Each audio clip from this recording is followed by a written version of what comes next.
Okay, so as of yesterday, I am on Twitter for the first time in my life. You can find me at HeyEdOfficial. Please go to Twitter, search for HeyEdOfficial, and start following me. Let's grow this community of freedom seekers. Okay, so let's get into it.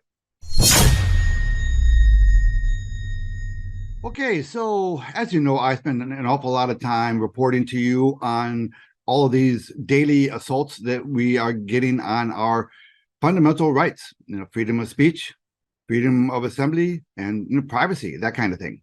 But I do believe that America and society globally as a whole are center-right people, but they're not the ones making all the noise. They're not the ones making all the attacks on our personal freedoms.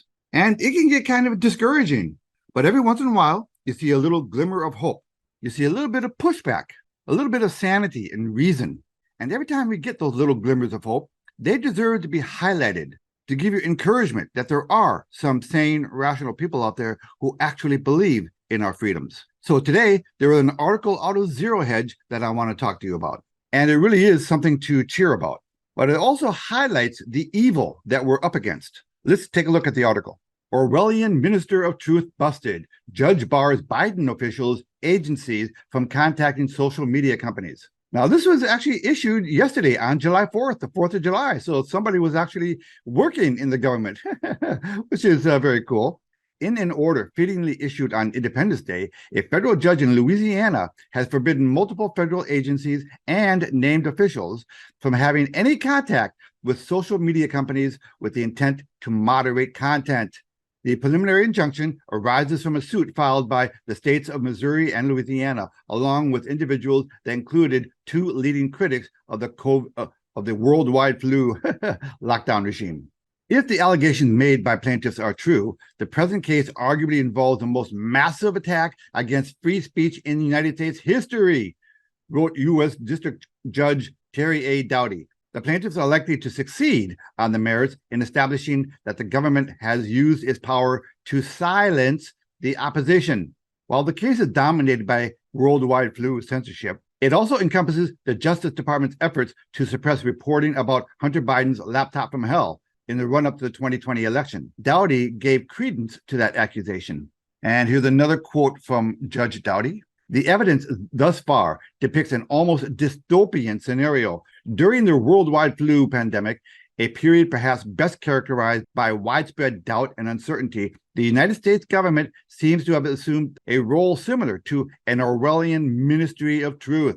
The White House defendants made it very clear to social media companies what they wanted suppressed and what they wanted amplified. And faced with unrelenting pressure from the most powerful office in the world, social media companies apparently complied. Okay, so it is very disturbing that any of this actually took place. But in his opinion, Doughty also gave some specific quotes of high government officials in the White House to the social media companies. Listen to these. Okay, so remember, these are all quotes coming from the White House to social media companies. Cannot stress the degree to which this needs to be resolved immediately.